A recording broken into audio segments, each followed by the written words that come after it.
Damai sejahtera Allah yang melampaui segala akal, itulah kiranya yang memelihara hati dan pikiranmu dalam Kristus Yesus Tuhan kita. Amin. Firman Tuhan yang akan kita dengar dalam Minggu Trinitatis hari ini tertulis dalam kitab Yesaya, dimulai ayat yang pertama hingga ayat yang ke-8. Saya akan baca dari Alkitab terjemahan baru 2. Tuhan memanggil dan mengutus Yesaya. Pada tahun kematian Raja Uzia, aku melihat Tuhan duduk di atas tahta yang tinggi dan menjulang, bagian bawah jubahnya memenuhi bait suci. Para serafim berdiri di sekitarnya, masing-masing mempunyai 6 sayap, 2 sayap untuk menutupi muka mereka, 2 sayap untuk menutupi kaki mereka, dan 2 sayap untuk melayang-layang. Mereka berseru, bersaut-sahutan, "Kudus, kudus, kuduslah Tuhan semesta alam. Seluruh bumi penuh kemuliaan-Nya." Maka bergoyanglah alas ambang pintu karena suara seruan mereka, dan rumah itu pun penuh dengan asap. Lalu kataku, "Celakalah aku binasa, sebab aku ini seorang yang najis bibir, dan aku tinggal di tengah-tengah bangsa yang najis bibir. Namun mataku telah melihat Sang Raja, Tuhan semesta alam." Lalu salah satu serafim itu terbang ke arahku. Di tangannya ada bara yang diambilnya dengan sepit dari atas mezbah. Ia menyentuhkannya pada mulutku serta berkata, "Lihat, bara ini telah menyentuh bibirmu, maka kesalahanmu telah disingkirkan dan dosamu telah dilenyapkan." Lalu aku mendengar suara Tuhan berkata, "Siapakah yang akan kuutus, dan siapakah yang mau pergi untuk kita?" Sahutku, "Ini aku, utuslah aku." Demikian firman Tuhan. Selamat pagi bagi kita semua. Kita bersyukur karena Tuhan telah memberi kesempatan kembali bagi kita untuk beribadah di GMI Anugerah Jalan Madong Lubis nomor 3 ini. Setelah 1 minggu kita melewati hari-hari kita. Kita dituntunnya, dibimbingnya, kita melewati perjalanan kehidupan kita baik suka dan duka. Dan kita berhenti sejenak dari segala aktivitas kita untuk datang menyembah Tuhan sembari mendengar sabdanya hari ini, untuk memulihkan kekuatan kita dan memberi kita semangat untuk menjalani hari esok yang penuh harapan. Dalam Minggu Trinitatis ini kita akan mendengar khotbah dengan tema Kudus, kudus, kuduslah Tuhan. Kekudusan Tuhan menjadi tema yang penting. Bahkan dalam teks di ayat yang ke-5 tadi, itu 3 kali, ayat yang ketiga 3 kali disebut kata kudus, kudus, kuduslah Tuhan. Bahasa Ibraninya ini kalau dulu kami di kampus dikatakan kados, kados, kados, kados, WH Elohim. Jadi itu namanya kudus, kudus, kuduslah Tuhan. Jadi ini sangat penting disebut 3 kali karena Tuhan itu esensinya kudus. Identitasnya, sifatnya, perbuatannya kudus. Tidak ada yang menandingi kekudusan Tuhan. Jadi mengulangi kudus 3 kali ini menunjukkan kekudusan Tuhan yang total. Tidak ada manusia yang sempurna sekudus Tuhan. Manusia sekudus-kudusnya di dunia ini pastilah berdosa.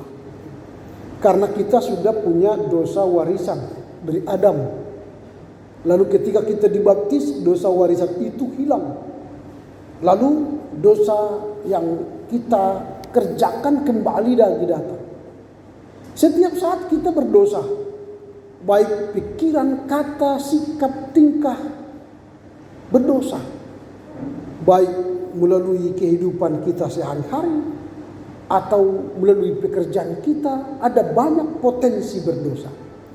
Jadi sejak manusia jatuh ke dalam dosa, manusia sekarang sudah berpotensi berdosa. Nah, waktu Allah mencipta manusia di Taman Eden, pada saat itu sebenarnya potensi manusia berdosa tidak ada. Tetapi ketika manusia jatuh ke dalam dosa, dalam kisah Kejadian 3 itu, sejak itu manusia berpotensi berdosa. Tidak ada manusia yang terlepas dari dosa. Maka kalau dikatakan kudus, kudus, kudus adalah Tuhan, itulah totalitas kesempurnaan Tuhan. Berarti Tuhan satu-satunya yang sempurna secara moral, secara tindak, secara kata, dan secara perbuatan. Kekudusan Tuhan ini juga terkait erat dengan kedaulatan dan kemuliaannya. Tidak bisa Tuhan berdaulat dan mulia kalau dia cacat.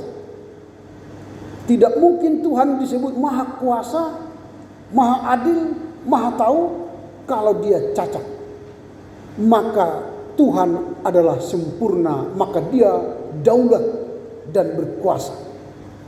Penglihatan Yesaya pada ayat yang keempat tadi dan ayat yang kelima, maka dikatakan begini, maka bergoyanglah setelah dia melihat ya, lalu dia mengaku, aku berdosa, celakalah.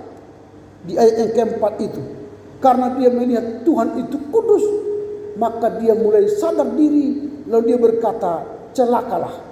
Maka penglihatan Yesaya yang mengatakan Tuhan itu kudus membangkitkan kesadaran kita ketidaklayakan kita sebagai manusia. Termasuk dia berkata, celakalah. Kalau ayat yang keempat itu, celakalah, aku binasa, sebab aku ini seorang yang najis bibir. Jadi dia tidak bisa berkata aku ini kudus, tetapi dia sadar dengan menyebut kudus Tuhan itu menyadarkan dirinya tidak layak. Maka ketika dia dipanggil menjadi hambanya, menjadi nabi, dia berkata, Tuhan, aku ini najis bibir, tidak bisa berkata-kata. Mulutku ini, lidahku ini keluh, tidak bisa fasih lidah menyampaikan kebenaran firman-Mu. Itu sebabnya ada seorang malaikat Tuhan yang mengambil bara api dari mezbah itu melalui sepit, berarti kayak apa ini ya? Kayak penjepit, mungkin sumpit lah ya. Dia angkat satu bara api lalu dikenakan. Kalau dikatakan di sini, lalu salah satu serabi itu datang, di tangannya ada bara yang diambilnya dengan sepit dari atas mezbah.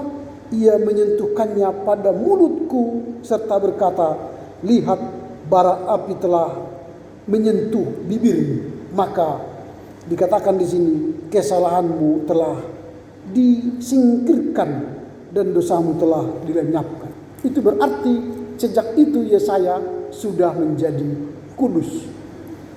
Artinya kesadaran akan ketidaklayakan, kesadaran atas keberdosaan dirinya membuat dia merasa tidak layak menjadi nabi.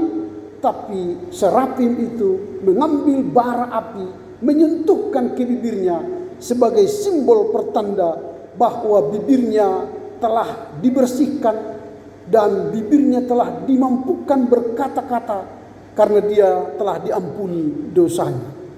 Orang yang diampuni dosanya, maka dia akan fasih lidah berkata kebenaran. Jadi orang yang diampuni dosanya, dia layak mewartakan firman Tuhan. Ini yang kita lihat dari teks hari ini. Pertanyaan kita sekarang ialah, bagaimana sikap dan respons Yesaya ketika dia dipanggil Tuhan menjadi hambanya? Dia tidak layak tetapi dilayakkan, dia tidak kudus tetapi dikuduskan. Lalu apa respon dia setelah dipanggil oleh Tuhan? Respon Yesaya ialah, pertama, kalau kita baca ayat 1 sampai 4 nanti, Yesaya itu terpesona. Terpesona oleh kemuliaan dan kekudusan Tuhan. Wow, Tuhan ini rupanya kudus, luar biasa. Dia terpesona sehingga dia berkata, aku tidak layak untuk menjadi nabimu Tuhan. Ini keterpesonaan Yesaya.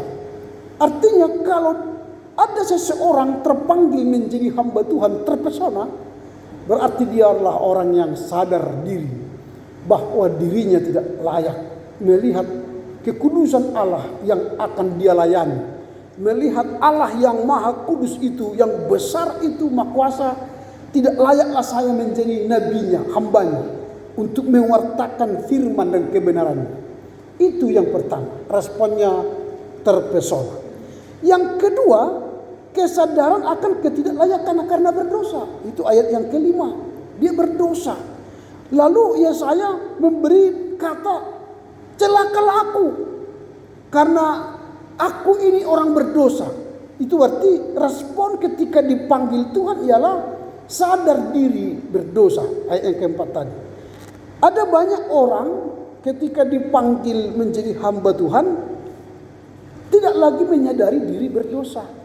Apalagi sekarang karena sulitnya bekerja, mencari pekerjaan, maksudnya lapangan pekerjaan tidak memberi peluang untuk mencari kerja, maka cara yang paling enak sekarang ialah masuk STT. Lalu habis itu bisa melayani Tuhan kan. Tapi sekarang itu dulu. Sekarang ini fakta di lapangan. Kami melihat sekarang gereja-gereja tidak mampu lagi menampung alumni-alumni STT untuk melayani Tuhan di gereja. Sambil contoh, GBKP sekarang ada 500 orang alumni atau tenaga pelayan yang tidak bisa diterima di gerejanya karena gerejanya hanya menerima 20 orang setiap tahun. Yang tamat 180 begitu setiap tahun.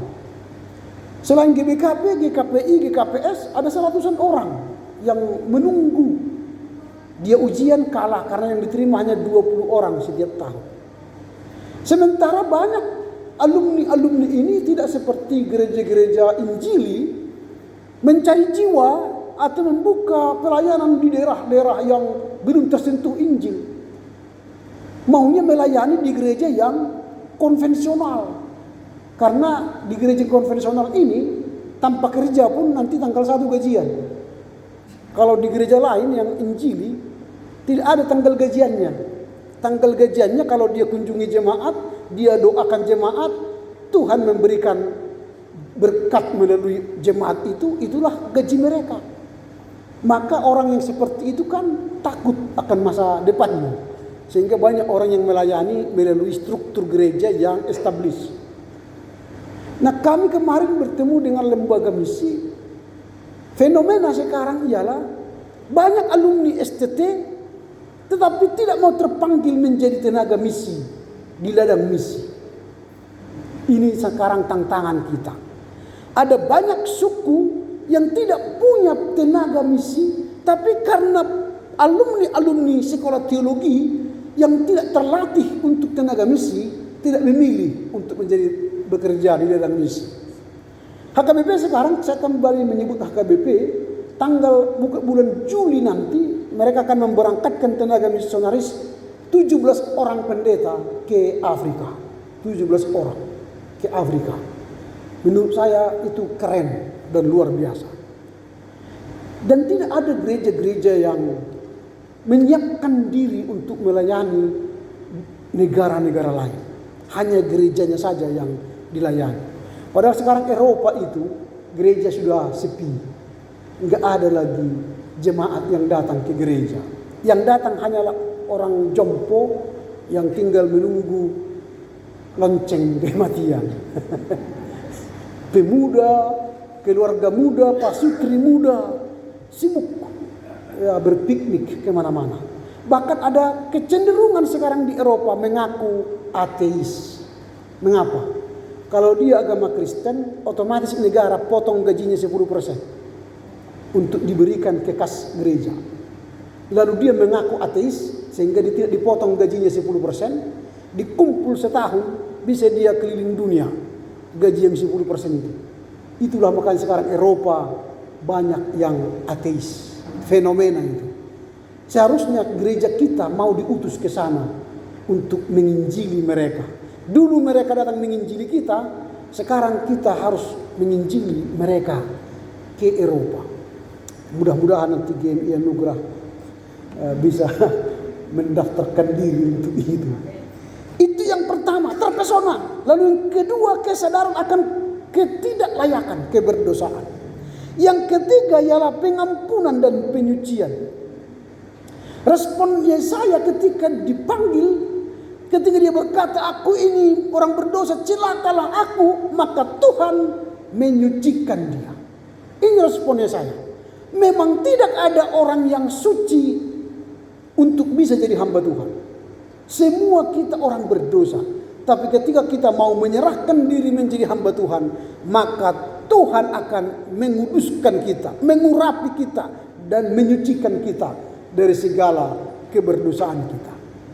Jadi walaupun pendeta berdosa juga nih, tapi karena dia berdoa mohon ampun, disucikan. Kita pun semua yang datang ini orang berdosanya ini. Tapi karena kita mengaku dosa tadi, maka kita dikuduskan lagi. Maka setiap orang percaya yang datang ke gereja, apa yang kita bawa ke gereja? Yang kita bawa apa? Dosa.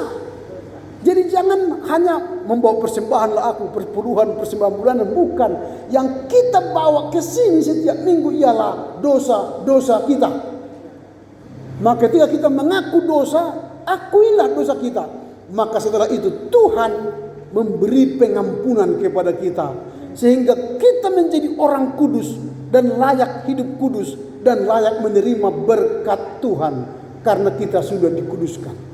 Maka kudus itu adalah perjuangan. Seorang nabi pun berjuang untuk kudus, seorang pendeta pun berjuang untuk kudus, semua jemaat GMI Anugerah pun berjuang untuk kudus. Mengapa berjuang untuk kudus?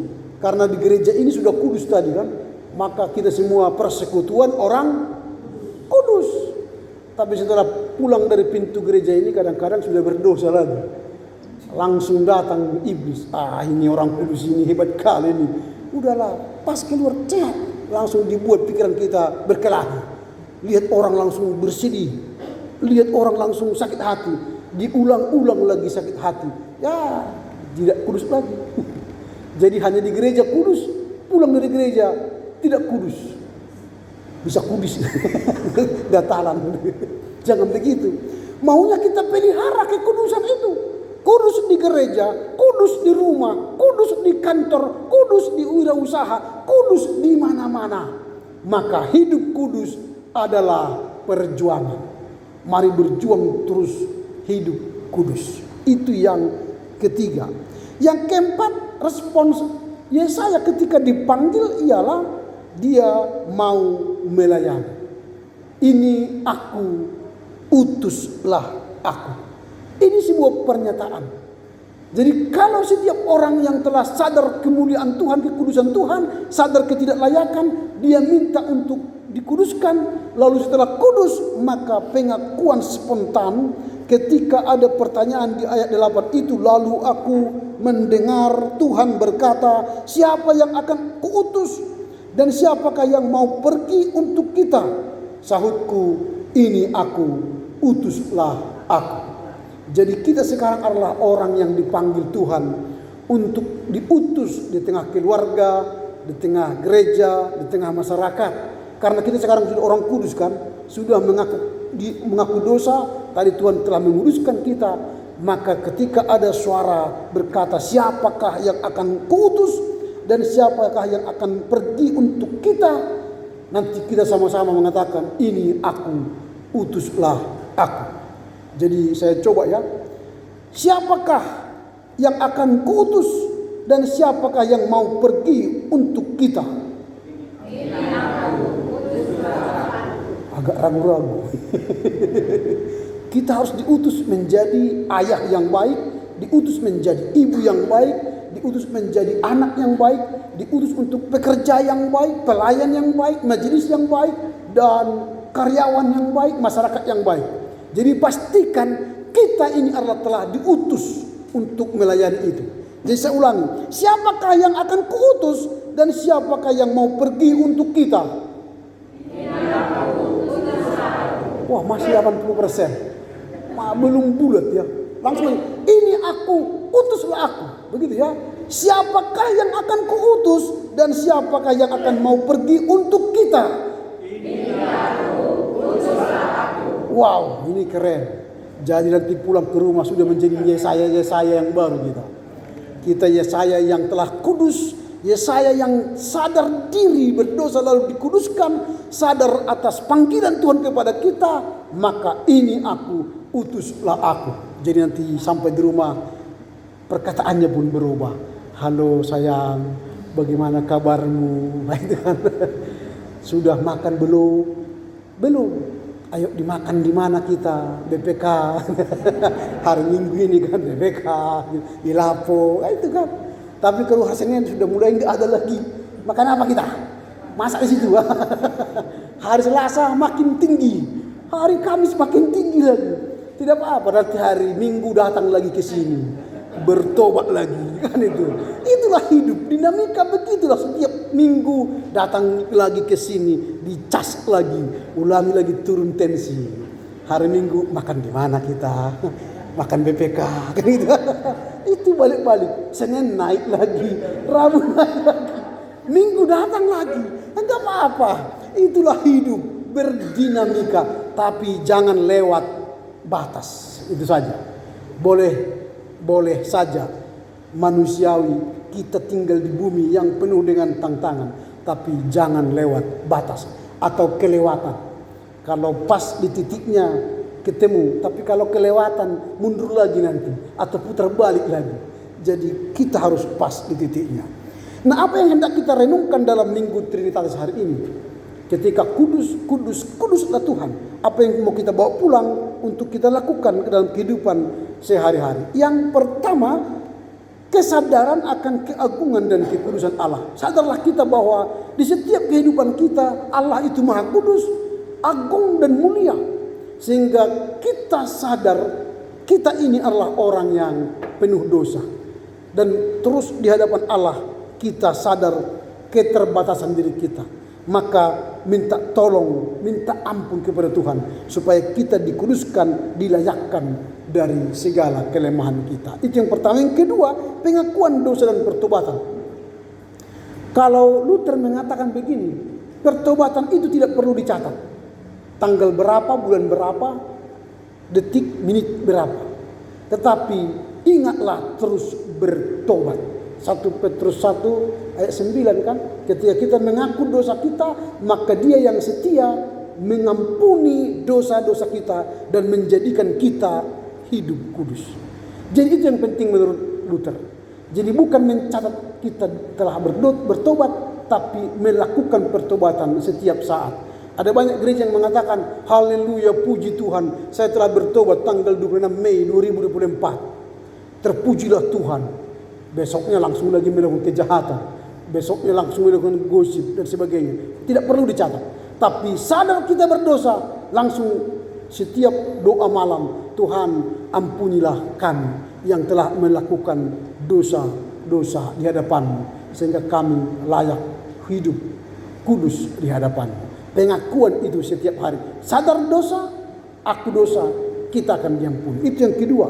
Yang ketiga, pemurnian dan pengampunan dari Tuhan. Jadi tidak ada cara selain Tuhan yang memurnikan kita. Tadi Serapim mengambil pakai sepit ya, bara itu lalu dioleskannya ke mulut Yesaya sebagai simbol untuk pengampunan dosa. Di kita, pengampunan dosa yang paling ampuh ialah perjamuan kudus. Jadi setiap perjamuan kudus itu adalah simbol pengampunan yang sejati. Mengampuni dosa secara sakramental. Sakramentum adalah dengan perjamuan kudus. Jadi kalau kita mengikuti perjamuan kudus, kita harus serius meyakini bahwa Tuhan telah mengangkat dosa-dosa kita. Maka liturgi dalam perjamuan kudus dikatakan biasanya, kalau menerima perjamuan kudus, jangan lagi ulangi berdosa. Itu biasanya. Artinya ada sikap kita memperkecil dosa-dosa kita. Itu yang ketiga. Yang keempat, kesediaan menjawab panggilan Tuhan. Tadi ini aku, utuslah aku. Itu jawaban kita atas panggilan Tuhan. Ketika dipanggil Tuhan untuk melayani, ini aku, utuslah aku. Jangan tanya aku Tuhan belum kudus, aku Tuhan belum layak. nanti Tuhan akan melayakkan dan menguduskan kita. Dari kita kemauan, maka Tuhan memberi kemampuan bagi kita.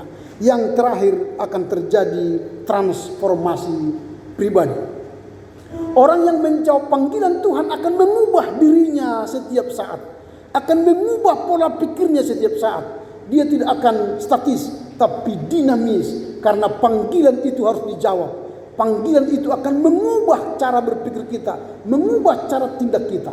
Kalau saya berkhotbah saat ini, apa yang saya khotbahkan ini belum saya lakukan, maka nanti akan saya lakukan. Itu berarti terjadi transformasi terhadap diri saya. Panggilan itu akan terus mengubah kita hari demi hari.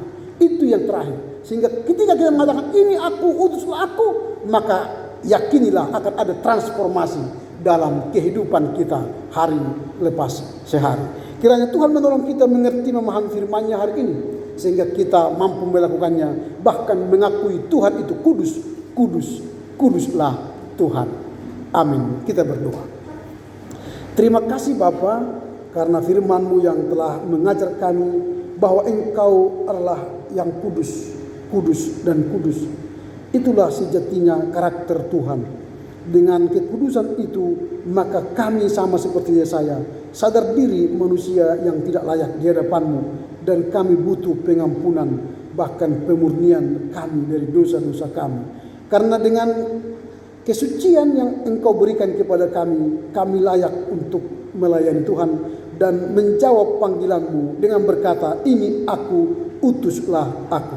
Kami rindu Engkau utus untuk melayani di tengah keluarga, gereja dan masyarakat, menjadi ayah ibu yang baik, menjadi anak-anak yang baik, menjadi pelayan yang baik, menjadi masyarakat yang baik, menjadi karyawan yang baik, sehingga melalui kehadiran kami, kekudusan-Mu nyata, sehingga jemaat, masyarakat, keluarga kami merasakan kekudusan Tuhan.